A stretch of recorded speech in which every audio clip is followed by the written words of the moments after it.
Ahoy there, chummers, and welcome to another Shadowrun RPG review. And today we're actually going to take a look at a second edition book that I'm actually really shocked that I haven't reviewed earlier, and that is Paranormal Animals of Europe. Now, I have reviewed Paranormal Animals of North America, which is an absolutely fantastic book. It's dated because it came out in the 80s, of course, with Shadowrun second edition, so it's not going to be current with the new rules, but it is still a very, very good source of information on the behaviors and habitat and physiology of different paranormal animals within North America, and it also gives you some background, a little bit of shadow talk, cross chatter about the different paranormal animals that you would encounter in North America, in the wilderness or in the cities or wherever. And Paranormal Animals of Europe is the same type of thing. It is actually set up exactly the same way as Paranormal Animals of North America. I think there's like one or two minor differences in how everything is laid out, but for the most part, it's the same type of book. It's written as the creature entries are written as being informational. It's written as being from an actual nature text. But there's also, in addition to the information, there's the shadow talk cross chatter from different runners within the world of Shadowrun, giving you additional information or adventure hooks about the particular paranormal critter in question. So you can see every entry is going to start off the same way. It's going to have the name of the paracritter. It's going to have the Latin name of the paracritter as well. It's going to have a picture of the critter. And then it's going to have the information, so how to identify it, magical capability, any sort of interesting habits, any little bit of commentary on it, what powers they have, if they have any weaknesses. And then you get the Shadowrunners giving you extra little stories and tidbits and background information about the particular critter, and then you get the actual game information. And of course, this section right here is something that I absolutely love, and I wish you see it a little bit more in the modern books, in 4th edition books. You see this a little bit, but for the most part, after 2nd edition, this sort of thing kind of went away.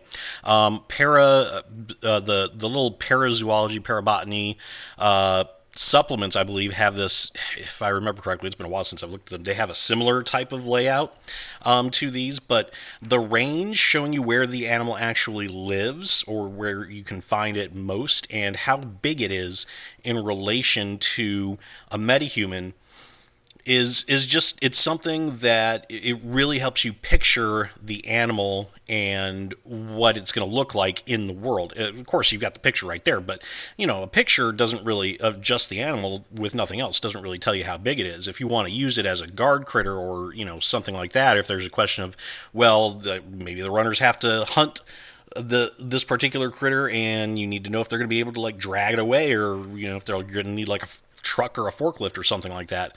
This little section right here tells you how big the animal is in relation to a human. So, and it keeps going through a bunch of different critters.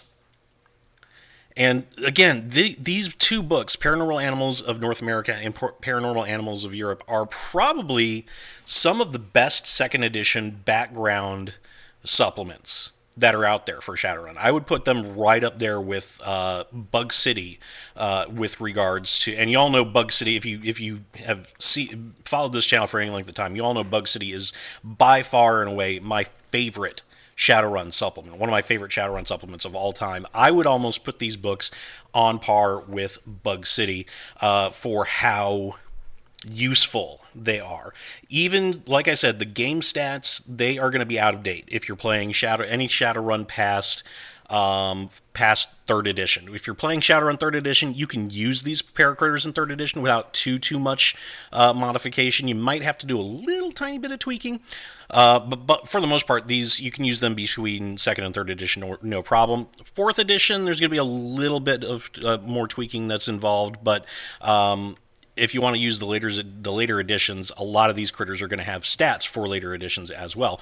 But I would recommend picking up these books, because this is going to give you a lot of that flavor that really sets the paracritter up as a living, breathing being within the world of Shadowrun. And someone in the comment section of the Paranormal Animals of North America review that I did, basically it said the book was essential reading for any Shadowrun GM.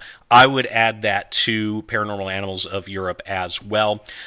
If you can find physical copies of these books, fantastic. Pick them up. You won't regret it.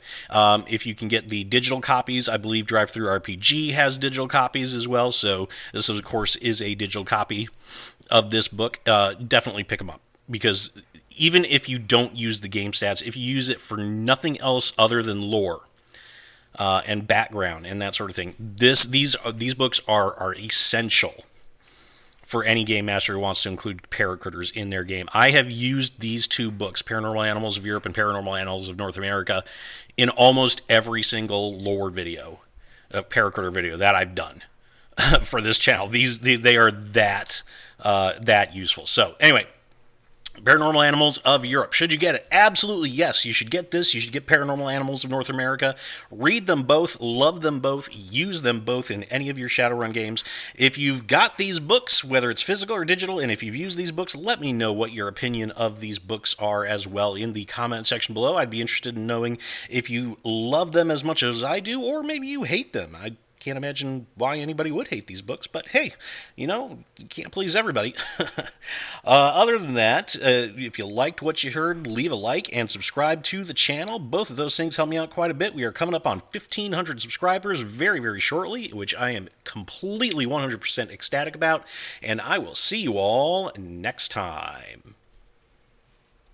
And that's the chip truth, chummers. Let me know what you think in the comment section, and don't forget to hit that like button and subscribe to my channel for more Shadowrun content. Hit that notification bell so you will always know when I upload a brand new Shadowrun video, and until next time, remember to shoot straight and never, ever deal with a dragon.